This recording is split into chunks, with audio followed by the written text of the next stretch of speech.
You can stop sharing now. Go ahead and admit everyone. Sure, and we can turn on the videos, yes.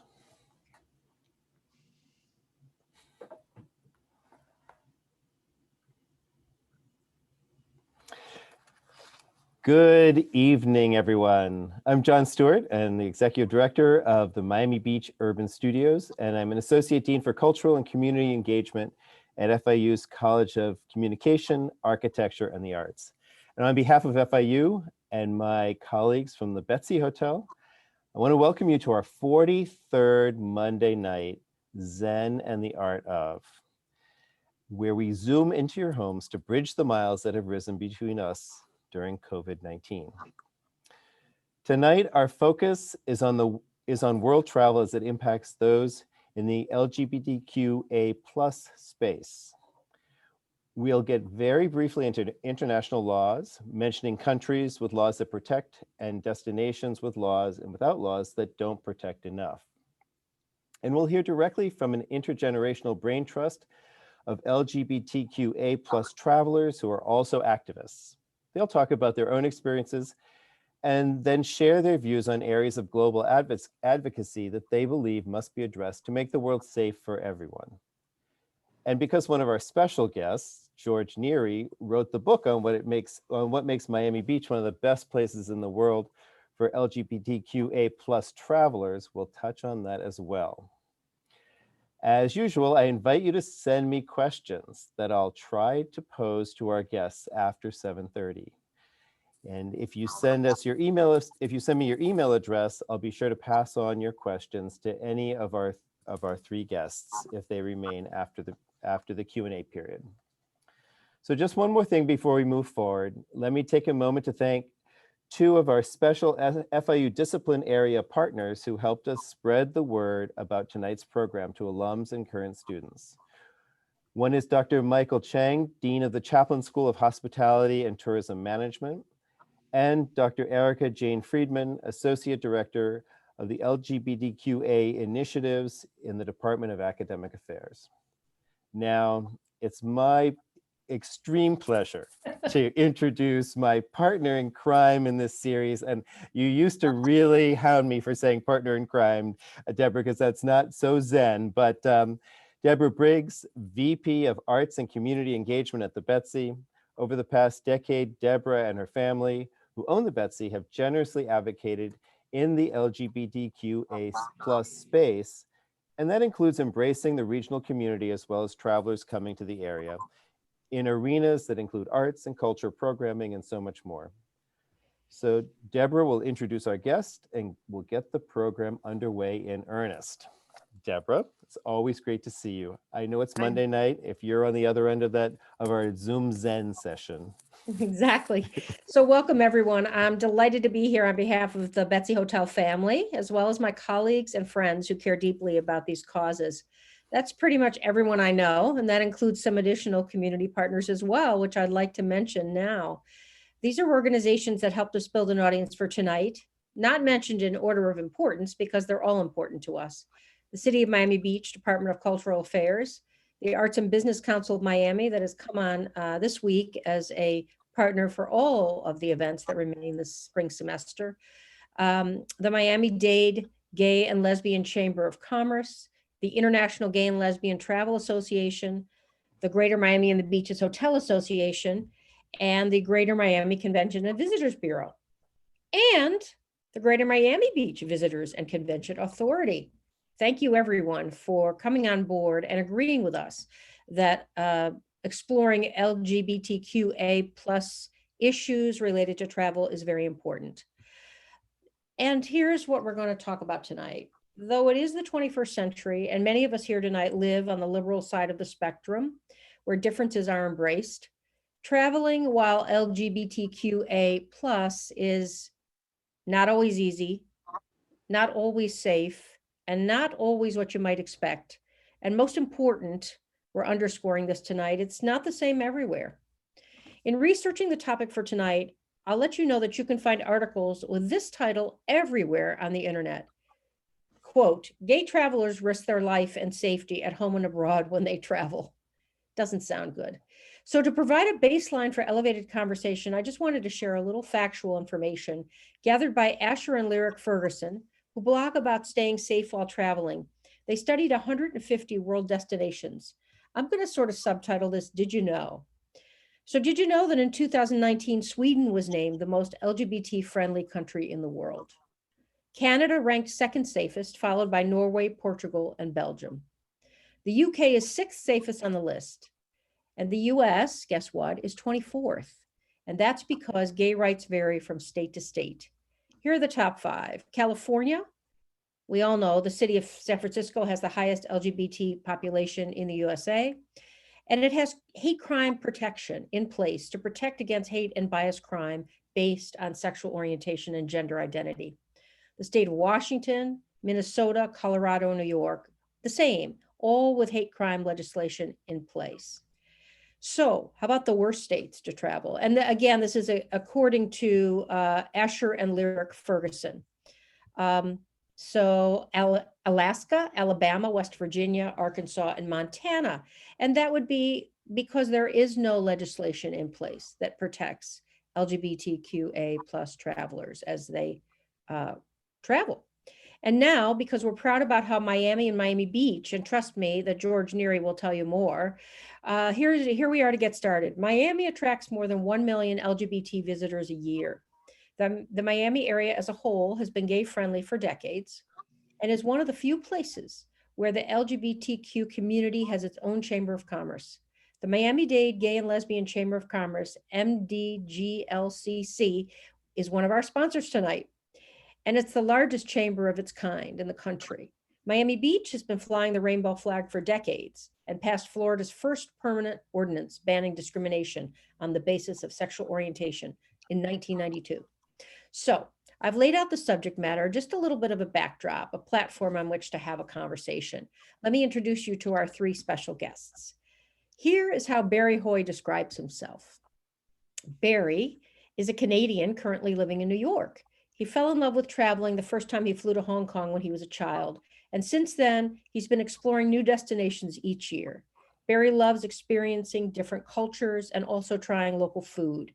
He always has taken pictures while traveling, even while he's at home, and he turns every moment into memories. His Instagram and blog share moments, adventures in New York, journeys in self-discovery, experiences traveling the world, and favorite brands, which he takes with him while traveling. He's a contributing editor and writer for Swagger magazine, a global correspondent for Man About World, contributing writer for Out Traveler, and he writes for Passport magazine, Outings and Adventures, and he is an ambassador for I Love Gay Travel and a proud IGLTA media member. Barry, I'm proud to say, has visited the Betsy and has taken some really beautiful pictures of what we do and what we have at the Betsy, and thank you for that, Barry. Teraj is a model, songwriter, social media influencer, and dancer born in Miami's Liberty City and a graduate of the Miami-Dade County Public Schools. DASH, which is design, what does DASH stand for? Design and Architecture Senior High. Yes, Design Architecture Senior High. After graduating from DASH, Teraj, I'm so proud of him, he went on to Cornell University and got a degree in architecture and returned to his musical roots and started working on a debut album. Through sheer determination, he produced an 8-track EP with songs inspired by chapters of his life. He wants to inspire and uplift listeners and encourage them to celebrate humanity through life's splendor and hardships. He's working on new releases now, and he's also a world traveler. He's actually Barry's partner on the road and a bisexual advocate for Black Lives Matter and LGBTQA causes.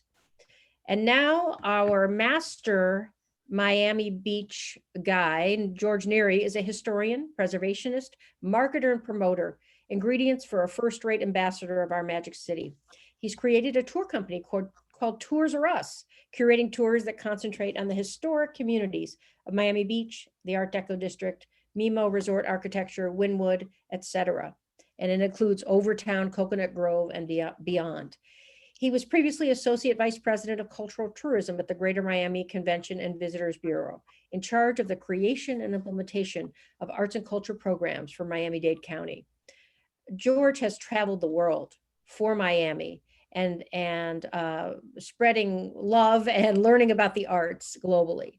Through his tenure, his targets were always cultural tourism, heritage tourism, and gay and lesbian tourism. And then prior to that, he was the executive director of the Miami Design Preservation League of Miami Beach, where he was responsible for creating marketing and public outreach to preserve the historic Art Deco district, better known as South Beach. So we're proud to welcome Barry, Teraj, and George to our program tonight to talk about LGBTQA plus travel in the world, to share their experiences and to make recommendations for positive change. George is going to open things up and take us forward. George. I'm ready to go. Thank you very much. As you Go. heard, I have 20 years experience working in the gay and lesbian marketing promotion area. Hence, I'm wearing my International Gay and Lesbian Travel Association hat because I'm their Hall of Fame person for until May. So I'm very pleased to be able to be representing that organization, as well as the Miami-Dade Gay and Lesbian Chamber, which you've heard is the largest chamber of its kind in the United States. But I want to concentrate on Miami and start on a positive note. I did some research as well, and I reached out to the Convention Bureau, my former employee, and they put together, we are one of the few cities, if not the only city in the United States, that has about 16 events that take place throughout the year. And one of the things that I was most proud of is that when I did travel and trade shows and had information for tourists inquiring about Miami and Miami Beach, we were one of the only destinations that had events for women. So I just want to say that Sweet Heat Miami, Fling Women's Weekend, Aqua Foundation, those are three of the things that we promote now and we promote in the past, as well as Sizzle, which is an African-American based event that happens around Memorial Day. And we just have so many events. We have one of the largest prides in the United States that I was one of the founding members of, an Outshine Film Festival and Gay 8 in Miami, which is usually in February, and I could go on and on. So we're fortunate that we have such a dedicated group of activists and energetic LGBTQ folks that really want to promote and highlight our community. But I want to ask our guests, since they, know Miami, what is their feeling about traveling to Miami and Miami Beach? Oh yeah, so Miami, it's my hometown, born and raised. So I would definitely have to say, going back now as an adult, it's such an incredible experience just to see how much Miami has changed over the past couple of decades. Because growing up, it was very different. I grew up in Liberty City, which is a predominantly Black African-American community with very strong religious ties and beliefs. So the LGBTQ plus community wasn't necessarily embraced back in my day growing up, but it's definitely come around so much more, where you see the community active and church and all of that stuff, and just going across and experiencing what Miami Beach is about, and just seeing how the LGBTQ plus community is just embraced and celebrated is such a beautiful and amazing thing. So it always warms my heart every time I go back home. And for me, as That's good to hear. visitor, so obviously I'm born and raised in Toronto, but visiting Miami, it's great. Like, it feels like home, especially now that I'm visiting his family as well. But just walking down the street, like I don't feel like it's somewhere where I'm unsafe or unwelcomed. So I definitely feel welcome visiting Miami, and we always keep going back.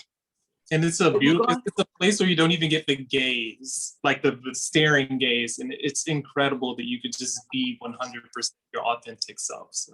Well, I love to hear that, because so many places call themselves gay friendly, and we are so much more than that, and so much more settled in our gayness, that it's just taken for granted by so many people here. Restaurants, hotels, shopping. I mean, museums. I mean, we've had lots of gay-focused exhibits at a number of History Miami, for instance, and the Perez Art Museum, and FIU itself out at their main campus had an amazing gay and lesbian program. Not, I think last year it was really great.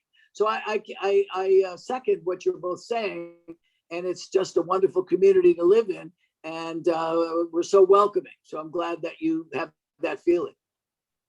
Yeah, definitely. I it's quite integrated as well. Like just walking down Ocean Drive, just for example, seeing Palace Bar now, where people are having brunch, but it's not just LGBTQ people having brunch. It's everyone, and it's just integrated. And it just so happened there's a drag show going on, but everyone's welcome. Everyone joins in.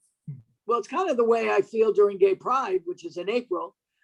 We have a, I think it's 11th anniversary, 12th anniversary. I can't remember the exact number, but you should see it when you goes down Ocean Drive. All the participants, the hotels provide multicolored beads. They have rainbow different things that their patrons can wear, and everyone gets into it. And it's really supported by tourists and locals alike. And it's much more than just a small group of LGBTQ folks, but it's really the whole community, the police, the fire, everybody coming together to celebrate. And Teraj will be too humble to say, but he will be performing at Miami Beach Pride. Really? Yeah, I'm super excited about it. This upcoming September, yeah, I'm one of the acts that'll be performing. My goodness. Well, that's great. I didn't realize that. That's great news. I'll tell some of your Dash folks so they can come over and watch.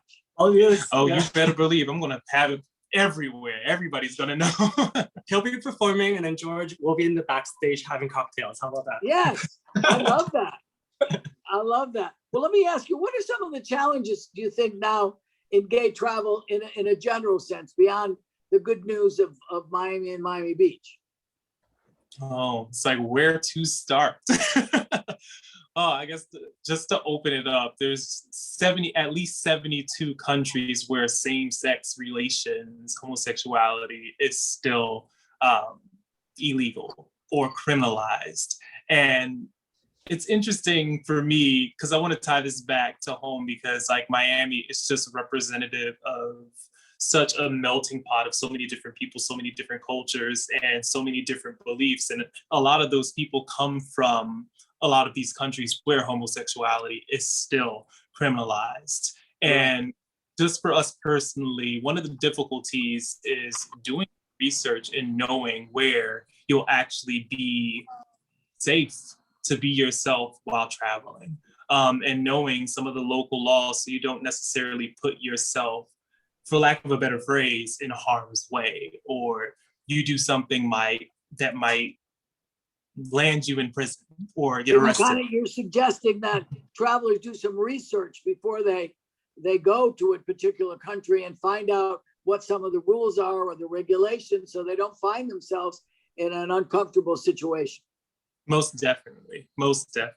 And with social media, especially like with the prevalence of travel, everybody wants to do it. And people living in bubbles, whereas they take for granted some of the freedoms and the liberties that they have. They might just find themselves traveling to a place where it's not necessarily safe for them to be out and proud and their authentic self. So it's definitely something that you have to take into consideration. Like even as simple as even thinking of when you book a hotel, for people like us, when we travel, one of the things, like a challenge would be like, do you book one bed or do you book two? Because it might be illegal. You don't want to give the perception that you're together and sleeping together. Right. Do you have any personal stories that you want to share? We have several, so many, many. So pick a few. Because I think when people hear those, they can relate to you better as well. Yeah. So the funny thing, I guess, should we even? Yeah. So we went. We were fortunate enough to get invited to Outfest in Philly, which obviously it's to celebrate coming out and the LGBTQ, it's for the LGBTQ plus community. Right. And we got put into a hotel like a block away from the festivities, which is great. But then I guess the person who checked us in, the front desk person, was asking, because the room was booked for the two of us, one king bed, but she was asking, do you want to switch to a room with two beds? And we're like, no, one bed is fine. Are you sure? We have room for two beds. No, it's fine. But she I think she kept going like maybe like 5 times. And even at the very, very end, when she's like, okay, no, it's fine. Here's your key. It's like, but the room has a pull-out. You could pull out the sofa bed.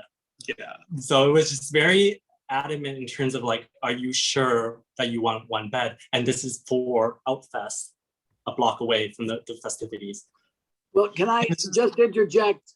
I mean, that's kind of shocking, but again, another good thing about Miami, we have 3 entities with the Gay and Lesbian Chamber that does training for all the hotels that are members of the chamber, the Pink Flamingo training program, and it's done through another program called the Yes Institute. So it's a way that our hotels and frontline staff can solve problems like that before it happens. But we also have the Greater Miami Convention and Visitors Bureau does a Miami Belongs to Me, I think. It's a training program. And then also thirdly is the Visitor Convention Authority. They do a Forbes travel. So between all of these travel programs, we're trying to educate the frontline workers and all their staff to being much more sensitive, being much more aware. So it sounds like some of these other places need to do that sort of. Miami Begins with Me. I'm sorry, that's the training program. But anyway, I just wanted to interject that. Having the sensitivity and the training, because it's unfortunate because, you know, arriving at a city, they could be the first person that we see, and the hotel could be fully supportive and fully LGBTQ friendly, but all it takes is that one person, and the one person that we see first sets the tone for our stay. Right. And on the flip side too, we could talk about another instance where it's not necessarily, you know, the interface of the hotel, but when we traveled to Bermuda, it was quite last minute. So honestly, I didn't have time to do the research beforehand to get a sense of the nature of the island, and it being so, you know, heavy on the UK presence, I thought that it would be a much more open-minded place. But when we went to the beach, we had a photo shoot and we were wearing Speedos, and we were walking back to the hotel along the road, and it was just not once, not twice. It was kind of car after car yelling out like such hateful speech and "Batty boy, Chichiman burn, Batty boy, Batty boy," and we're just like, whoa, whoa, whoa, whoa, this is insane. And it made you feel like, I just felt like I wasn't safe at all. And I was just like, let's just gun this and hurry up and get back to the hotel, because like all it was really just a basic speedo. Yeah, that's it. Not us holding hands. We've been walking close to each other. And we're very aware of, like, you know, PDA and not holding hands in public, right, no matter where we go. But yeah. Well, the Caribbean isn't known for its welcoming atmosphere to the LGBTQ community. You have to really pick your island. Mm-hmm. So that's where research would, you exactly know, having to research where you go and making sure where you are going is right. Safe. I think that's really important. So that's a plus. But what about being an interracial couple? How is that different, do you think, for, say, 2 white guys traveling, or to, you know, people that are not as unique as the 2 of you? Yeah, I would say for me personally, actually for the both of us, representation is very important. And quite frankly, everything, because in terms of the marketing for a lot of places that you see, in terms of how they depict gay couples, generally you'd see someone that's Caucasian or Caucasian adjacent, never really people of color, or even for that matter, an interracial couple. So I would even say, like, he could give personal stories, whereas with his previous relationship where he dated a white guy, their dynamic in terms of how they travel is very different from us. There are places whereas I kind of have to take a back seat and kind of let him lead, in terms of being able to either get something, request something, because there have been times where I will walk up, whether it's a hotel or a restaurant, and I'd ask for something and it's not available. But he'd go up and ask and say, "Oh yeah, here you go." And then to further contrast, so this is our dynamic where I would kind of like put myself out to ask, is it'll tend to yield better results.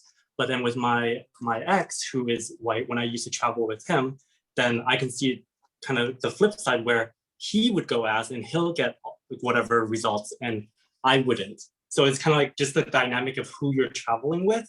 So with between us is like, it's definitely me. I'll go ask, even though I hate asking for things, but I know I have to do it.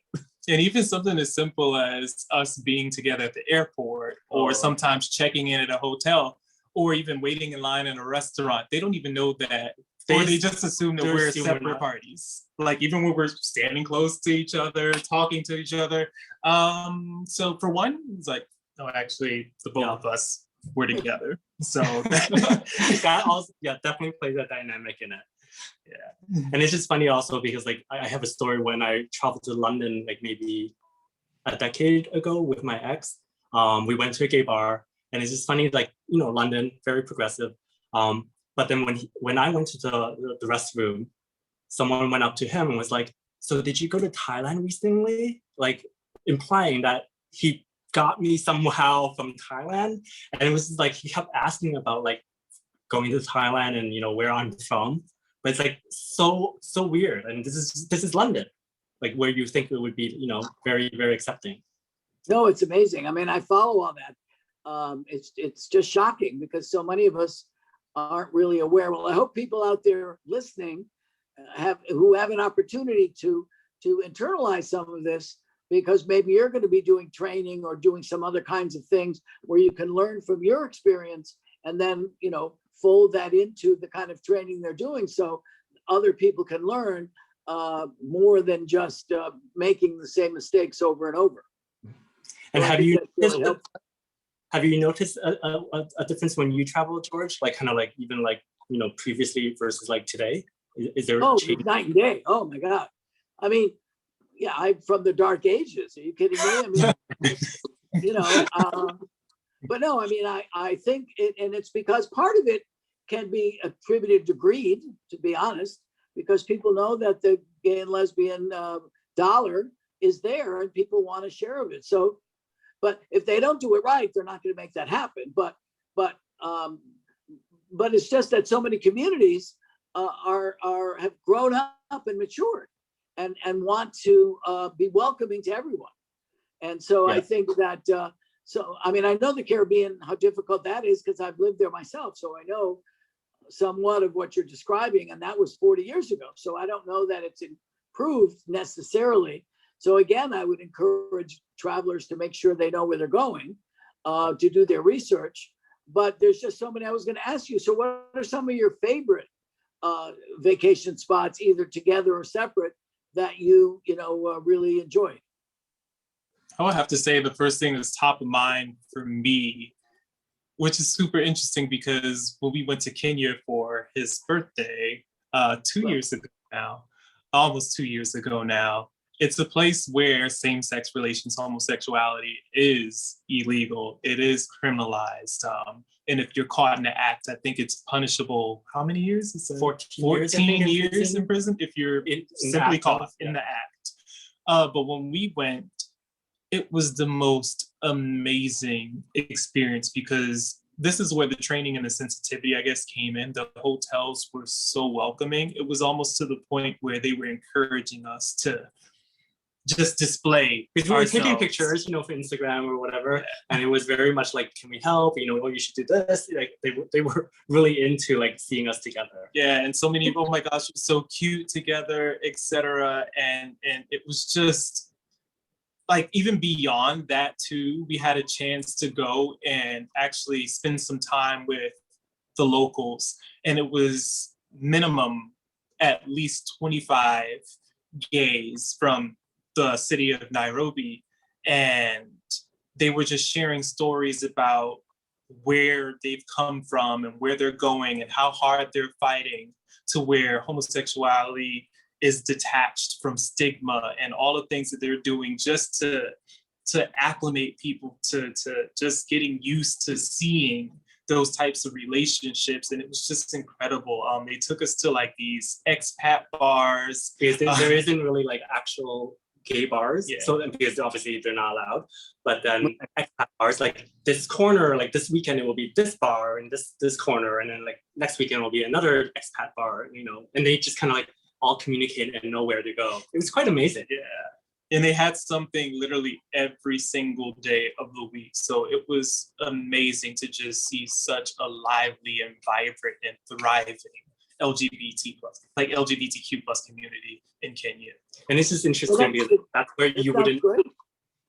The least expected. yeah, the least expected, right? Because like you wouldn't think Kenya would be the place where you would kind Exactly. of get Because that. you've heard all kinds of stories, but it's But I nice think to it's like, hear.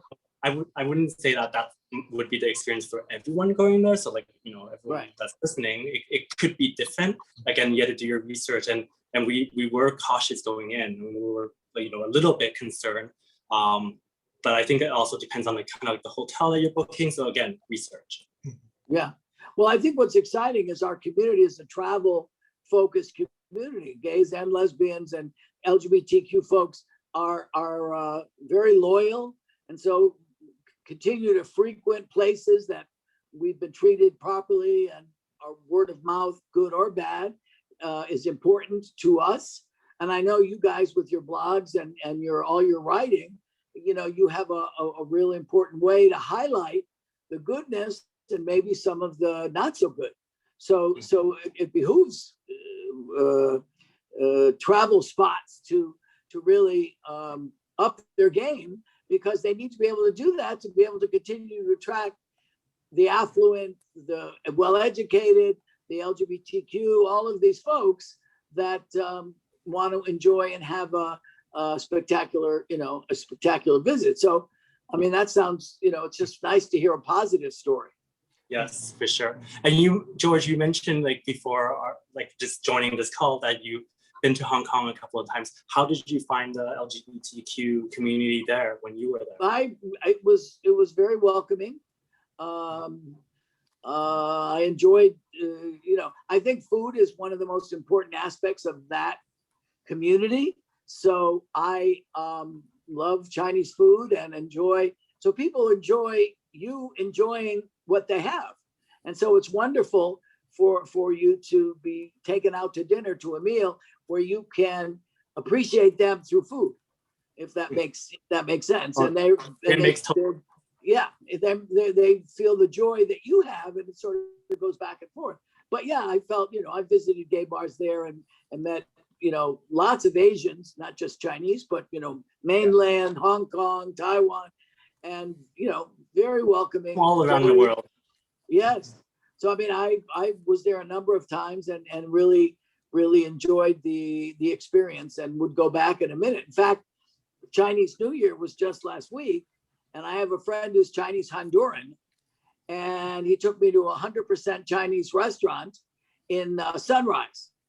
And it reminded me of Hong Kong to the T. I mean, he spoke Chinese, but it was such a nice memory because I have those great memories of being in Hong Kong myself.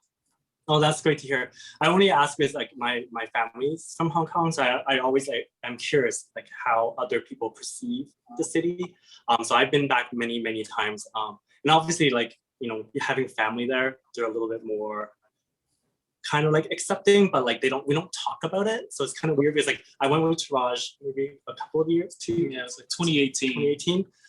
But again, food, like he gets invited to all the dinners and all the dim sum, and it's always like, bring your friend, but we never truly talked through it. But I don't think like, did you experience while you were there, Teraj? Oh, it was an amazing experience for me, but I know that my experience will probably be a little bit different from somebody else's because I do have a lot of friends in great places in Hong Kong. But one of the beautiful things that I find is that, especially within our community, it doesn't matter where you go, the LGBTQ plus community, it always kind of is an anchor or like it grounds us because you just share stories and then you realize all of our struggles, like it's just common ground. Like our stories are for the most part the same, and it's such an incredible thing to experience. And at the end of the day, we're all human.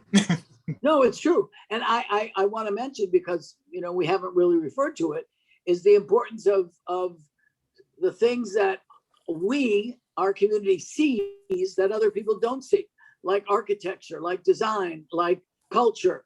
And we appreciate those things. Like in Miami Beach, we have the world famous Art Deco district. And saved by gays and lesbians who really saw the future of that, didn't want it destroyed, and worked to preserve it. So now it's a gift to future generations. Hong Kong has amazing architecture.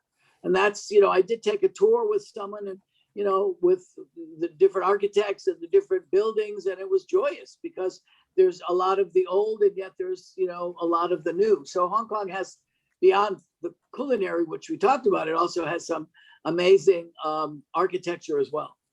But I do have to say, when I first went to Hong Kong with my ex, we did feel pressure to book hotels with 2 beds. Right. Everywhere we went within Asia, we did that because of the pressures of kind of like the perception of what people would be thinking. So I think, like, again, going back to kind of like what people, like the challenges, I think that's still something that we as gay travelers have to think about. So let me ask you a question. Let's talk, since you're both in the media, what about lack of representation? What do you think? How do you think? I mean, I think Black Lives Matter has revolutionized the media in so many ways. I'm not saying it's there yet, but I just see so many changes. How do you think representation would help in tourism to be more welcoming, you know, to destinations around the world? I would even just say it's as simple as just making sure the representation is real and it captures a wide range of people instead of just it's just like the normative, stereotypical white everything. Just include people of color, all colors, you know, in the marketing. And that's something that'll... And gay couples, right? Yeah. And women, I think a lot of people leave women out. So women, you know, it's important to have the whole spectrum and not just, again, as you said, you know, white males. Yeah, because I think if you normalize it, then that's when it becomes like something that you may not have to think about in the future, because that's the norm now. Where right now, I don't think it is, and the media doesn't portray it that way, so it becomes harder to be a normalized thing. It definitely contributes to the removal of the stigma when you're exposed in, whether it's visual media, social media, like anywhere, just seeing that representation, it definitely helps overall in terms of making everything better, for lack of a better phrase. Yeah, well, that's good to hear, because you know, one of the things about tonight is maybe giving some ideas about for the future and how things can improve. Do you have any, besides the media, are there some other ideas that you've thought about that you think would be helpful for us when we travel, and would be helpful for the owners of, you know, travel places to up their game? So maybe you have some thoughts about that. In addition to the representation, training and sensitivity, as we talked about earlier, that's one of the most important components. And I'm just going to be blunt, especially like in terms of the US, where, you know, maybe it's not in every state, but in most states where the LGBTQ plus community, that's a protected class in the workplace. Leave the personal beliefs at home and just respect people for who they are. They're just human beings. Do not let your personal beliefs, you know, have an impact on how you execute your job, how you welcome somebody, etc. Just leave that at home. Because again, I think I mentioned this at the beginning, all it takes is that one person. And then like we would question if we would go back to that one hotel. And then if someone would ask us about it, like it'll spread, right? Because then we'll tell our friends, you know, maybe don't go there because they weren't like overly sensitive or appreciative of us visiting. So there's definitely that. And I think just overall awareness. Like for example, I also write for Passion Passport, which is a not an LGBTQ magazine. It's a straight magazine, but they've asked me to write LGBTQ travel guides, just because they want to also, like, you know, be able to like talk about our travel journey and kind of like what we would be looking for. So I think that definitely helps with the awareness and just kind of bringing it more mainstream. Well, that you know, that's true. I mean, I think, you know, that's a very important to be able to get out of our bubble. Yes. And be able to share tips and information to people beyond our, you know, our shores, so to speak. Because what happens is we end up speaking to ourselves, and that's not helpful. Yep. It's a New York bubble, a New York Miami bubble where Right. everything's wonderful and dandy and like everything's safe, but that's not the world. And I think having discussions like this, where we're able to openly talk about our stories and our challenges, and again making it awareness, giving awareness to everyone. I think that helps. Yeah, No, I think definitely give the base to communication, sharing stories. That's so crucial, because I can even talk about stories of like growing up in Miami, like where I said like Liberty City, just having conversations with people that I grew up with who weren't necessarily open to the idea of even being friends with someone that is queer, homosexual, etc. But like giving the opportunity to have those crucial conversations, because over time you may have an impact, whereas you open their mind, even if it's just a little bit. And I know that I could speak firsthand in terms of my family, like conversations with my grandmother, with some of my cousins, with some of my aunts, and people that I used to go to church with, etc. So they're definitely much more welcoming. We get invited to the cookouts and stuff like that. My grandmother absolutely loves him. So yeah, just things like that. Just giving space for those conversations. And I think from, I guess, anyone in the travel space, I think associations like the IGLTA, getting connected with associations like that, which You want to say a Georgia, little bit you can about talk a what lot that more is? about. Gary, do you want to say what a little bit more about that organization? Because Yeah, listening might not know what it is. International Gay Lesbian Travel Association. So obviously they help promote and educate travel within the gay space. So I think kind of within the hospitality and travel space, they are the people that, if you are looking for resources, that's the first stop to go. Well, I was suggesting that I'm going to speak to the head of the gay chamber in Miami, because maybe you guys could come and speak at one of our lunches, because obviously you being a native, you might have some information to share to us about your experiences and things of that nature, like we're doing today. So maybe that's something you could do on a future trip. I definitely love that. Yeah. Out of the snow into the sun. Pardon me? Out of the snow in New York and into the sun in Miami. Oh my God, are you kidding? How is it? Well, luckily you don't have to shovel snow, so that's a plus. I know, thank goodness. But it's been pretty bad. Usually sometimes in the city it can be worse, or it might not be so bad because of the way the configuration of the buildings. But you've had tons of snow too? Yeah, snow everywhere. Can I just jump in here to keep us from talking about snow? But there are so many questions. You guys have just been creating such a stimulating atmosphere. I'm just going to list questions, some of the questions that I have, and you can decide whether you want to answer any of them, none of them, or just keep talking about whatever you want to talk about, including snow. But I'll just say the questions kind of break up into two big groups. One is George and his life, and so there's a question about George and your experiences as a representative traveler, and whether that impacted how you were treated when you arrived in certain destinations. And also, George, there was a question about when you were encouraged to come out yourself personally, to be open about your sexuality. And the other big group of questions kind of revolves around like the important factors that you take into consideration in choosing your next destination. What kind of research do you do? What sources do you use? What hotels do you look at in particular? How do you kind of go through this decision process? And then we've got a couple of random questions about whether you've been to Morocco and whether you have anything to say about the gay circuit party travel boats that were turned away in the Caribbean islands. So any, all, or Why none don't we of those start with you topics. guys, because you're the guests, and let's, like your research, your travel, that sounds like a meaty question. Yeah, in terms of the research, the one-stop shop, definitely IGLTA.org for everything, statistics, information in terms of like hotels, cities that are the most welcoming. They have the highest ratings in terms of the LGBTQ plus community. Yeah, they have travel and country guides in theirs too. So depending on where you're going, you can kind of go to one spot and kind of get all the information for that particular country. Just in general, I would Google a lot of times like TripAdvisor and kind of get reviews through there. just because then it's like kind of like live personal experiences.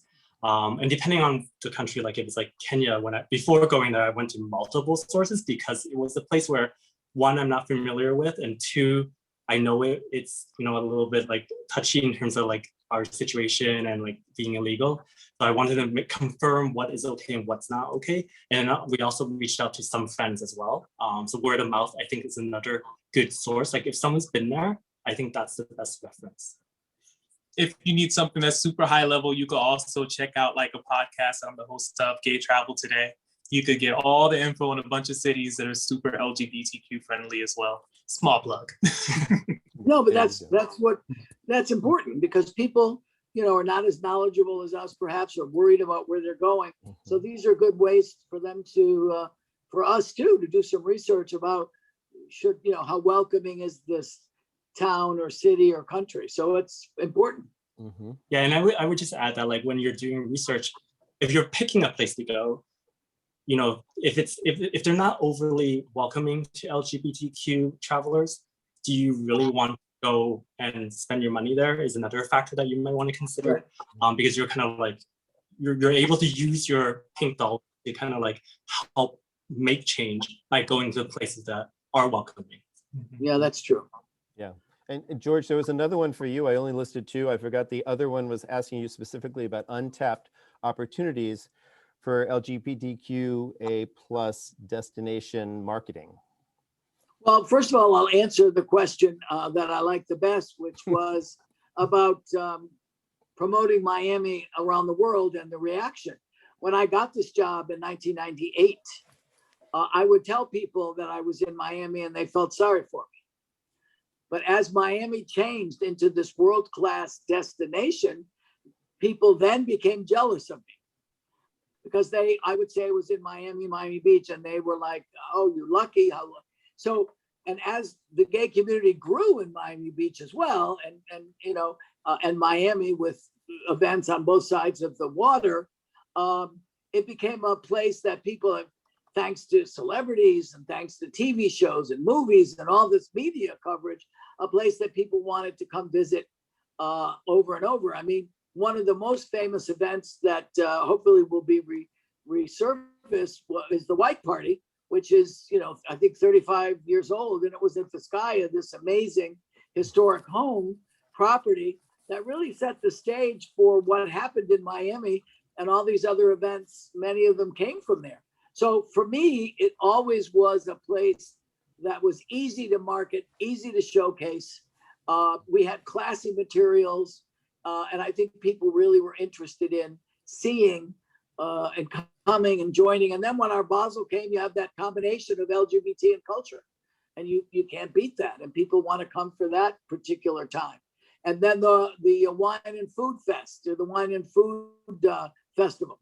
So we have so many events. President's Day weekend is like amazing, because you have the Wynwood Art Fair, you have the Coconut Grove Arts Fair. You have so many things that are taking place, and you know, we're the Marine Stadium, you know, a architectural wonder. We're in the process of bringing back. So I think in the Art Deco district and the architecture, and also the oldest performing space in Southeast is the Lyric Theater. And that's an amazing architectural wonder. So we have a range of things that we didn't have 20 years ago that now we appreciate, we highlight. So it's an easy sell in a sense. So that's, you know, the story on that. Okay. Okay, great. Nobody's been to Morocco? I have. Oh, you have? It was great. It was Not yet. wonderful. But I was, you know, I've been to Fez, I've been to Marmaris, all throughout, you know, Morocco. And it was, you know, the capital, the big bazaar. I worked at a student exchange program before I came to Miami, and I took 120 students who were going to spend the summer in Turkey. So that's how I got my trip to Turkey, which, you know, I might not normally have gone. But so I didn't experience, and that was 25 years ago. So it, you know, it was a pretty under the radar kind of spot, but pretty progressive at its time. Fantastic. Well, guys, really interesting. Looks like we lost George. And I was just going to say what a national treasure he is and what a regional treasure he is. I want to thank you guys for. No, I'm back. No, he was Somebody doing calling. another wardrobe change. George, you haven't really told us about your hats. You've been. Well, what happened is I moved to Miami in the sun and I had a convertible. So I started to have hats, because of that. And before you know it, like umbrellas, I would take them off and leave them. So I never took them off. And little by little, I acquired, I had an exhibit of my hats in Little Havana last year, which was I had about 100 hats on display. So that's why I wore a couple tonight in honor of our guests who, he's from Miami. In Miami, if no one knows, it means, it's a Native American expression, means sweet water. So if you learn nothing else, you learn that. Yes, exactly. No, our great conversation are really important. And I want to thank you guys for it. Am I cutting anybody off? Is there anything else you guys want to say, Barry and Teraj, that we missed? No, just thank you again for this opportunity. Like, No, I great. love sharing our stories. So Yes, thank No, thank you. it's great. It's great. And I hope you guys will come back again and again. We love having you on South Beach. And Oh my God. fantastic. So, for those of you who would like to take the greatest tour on earth when you visit Miami Beach, you definitely need to contact George via his Tours R Us website. That's a curated tour of the Art Deco district and all those other neighborhoods I mentioned. Let me share a bit about next week's program. Before we go, on March 1st, we're going to be screening The Artist's Wife in partnership with O Cinema.